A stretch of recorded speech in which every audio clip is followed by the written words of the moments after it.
وہ مسلمان جو قربانی کے لیے جانور خریدنا چاہ رہے ہیں یا جو قربانی کے لیے جانور خریدتے ہیں، تو یاد رکھیے اللہ کی راہ میں وہ جانور قربان کیا جائے گا جو عیب سے پاک ہو۔ عیب دار جانور کی قربانی شرعاً معتبر نہیں ہوتی۔ اب جانوروں میں جو عیوب کی تفصیلات ہیں، تو اس میں بنیادی اصول یہ ہے کہ ہر ایسی خرابی کہ جس کو بڑا عیب تصور کیا جاتا ہو اور اس کی وجہ سے جانور کی مالیت میں بڑی کمی واقع ہوتی ہو، تو اسے بڑا عیب شمار کیا جاتا ہے۔ مثال کے طور پر جانور نابینا ہے، اندھا ہے، تو بعض اوقات ایسا ہوتا ہے کہ سینگ لگ گئی دوسرے جانور کی اور آنکھ پھوٹ گئی، تو یہ بھی جو ہے بینائی زائل ہونے کا معاملہ ہے، بلکہ آنکھ زائل ہونے کا معاملہ ہے۔ تو بیوپاری حضرات پتھر کی آنکھ لگا دیتے ہیں۔ تو آپ جب جانور لینے جائیں اطمینان کر لیں اس کی دونوں آنکھیں سلامت ہیں، پتھر کی تو نہیں ہے اور وہ دیکھتا ہو،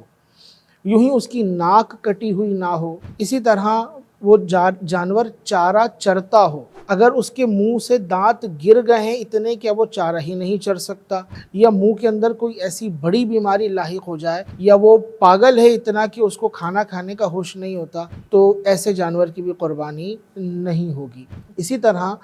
جانور کے کان دیکھ لیے جائیں کہ اگر جانور کا کان کٹا ہوا ہے تو ایسے جانور کی بھی قربانی نہیں ہوتی، کان سلامت ہونے چاہیے۔ یوں ہی جانور کی سینگ جو ہے وہ جڑ سے نہ ٹوٹی ہوئی ہو، ہاں اگر اوپر سے توڑ دی گئی یا کاٹ دی گئی ہے، بقیہ سینگ جڑ میں سلامت ہے، تو ایسے جانور کی قربانی ہو جائے گی۔ اب ہماری ایک عام ٹرینڈ چلا ہوا ہے کہ جانور کے سینگ بچپن میں نکال دیے جاتے ہیں جڑ سے، تو ایسے جانور کی مالیت میں اضافہ ہو جاتا ہے اور بیوپاریوں کے نزدیک اس کی خوبصورتی بڑھ جاتی ہے۔ تو اگر جڑ سے سینگ نکلا ہوا جانور ہے اور اس کا زخم بھر چکا ہے تو اس کی قربانی ہو جائے گی۔ یہ الگ بات ہے کہ ایسا کرنا چاہیے یا نہیں۔ بہرحال اگر جانور کا سینگ ٹوٹا ہے تو قربانی ہوگی، جڑ سے نکلا ہوا ہے اور زخم بھر چکا ہے اور بچپن میں یہ معاملہ ہو گیا تھا، سرجری وغیرہ کر دی گئی ہے، یا بڑا جانور ہے اس کی بھی سرجری کر کے اس خرابی کو دور کر دیا گیا ہے کہ اس کے سر میں تکلیف ہو یا اسے بخار ہو، تو اس کی قربانی ہو جائے گی۔ لیکن اگر ایسا ہے کہ گاڑی سے اتارتے ہوئے کسی وجہ سے ایک سینگ تو موجود ہے، دوسرا سینگ جڑ سے ٹوٹ گیا ہے، تو پھر اس کی قربانی نہیں ہوگی۔ یوں ہی جانور کی دم کو دیکھ لیا جائے کہ وہ 1/3 مطلب اس سے زیادہ کٹی ہوئی نہ ہو، اس سے کم ہو، تھوڑی بہت تو چل جائے گی، لیکن اگر 1/3 سے زیادہ ہو جائے، اسی طرح کان کے معاملے میں بھی ہے، تو پھر ایسے جانور کی قربانی نہیں ہوتی۔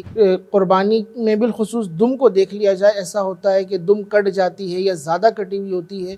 تو بیوپاری اس کی پیوند کاری کر دیتے ہیں یا دوسری دم اس کے اندر سی دیتے ہیں یا بال لگا دیتے ہیں۔ پھر جب جانور کو گاڑی سے اتار رہے ہیں اور دم پکڑی تو جانور آگے ہوتا ہے اور دم ہاتھ میں ہوتی ہے، تو اس چیز کو ضرور غور کر لیا جائے۔ یوں ہی بچیاں لینے جا رہے ہیں آپ تو اس کے تھن دیکھ لیں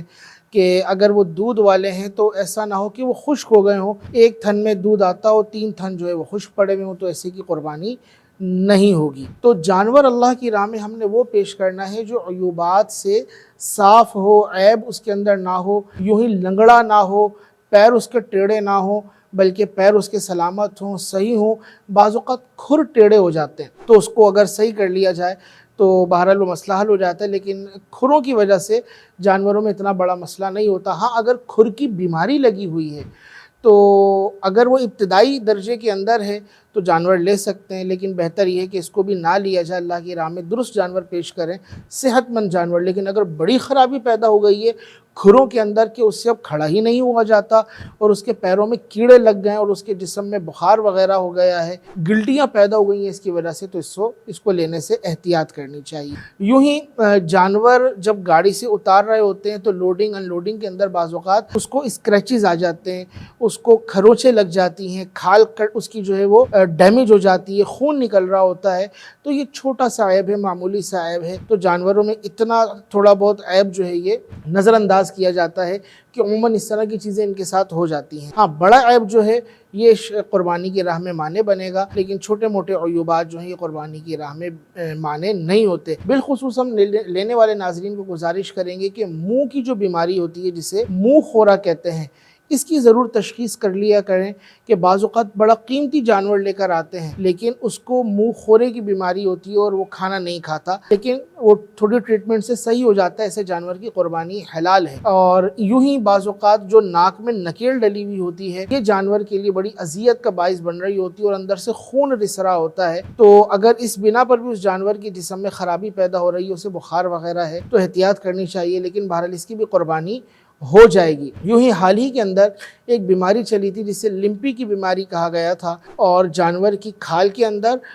جو ہے پھوڑے ٹائپ کی جو ہے بیماری پیدا ہوتی، اور پھر وہ بیماری اس کے گوشت میں سرایت کر جاتی، حتیٰ کہ گوشت کھانے کے قابل نہیں رہتا۔ تو ایسا جو جانور ہے لمپی والا کہ جس کا گوشت تک خراب ہو گیا، ایک دو اگر اس کے اوپر وہ چھالے یا پھوڑے ہیں تب تو مسئلہ نہیں، لیکن بیماری اندر سرایت کر گئی اور انتہائی اس کی بگڑی ہوئی شکل ہے، اب وہ جانور اگرچہ بہت خوبصورت ہو، سستا مل رہا ہو، لیکن اس کی قربانی نہیں ہوگی۔ اللہ تعالی ہمیں عیب سے پاک جانور اس کی راہ میں پیش کرنے کی توفیق عطا فرمائے۔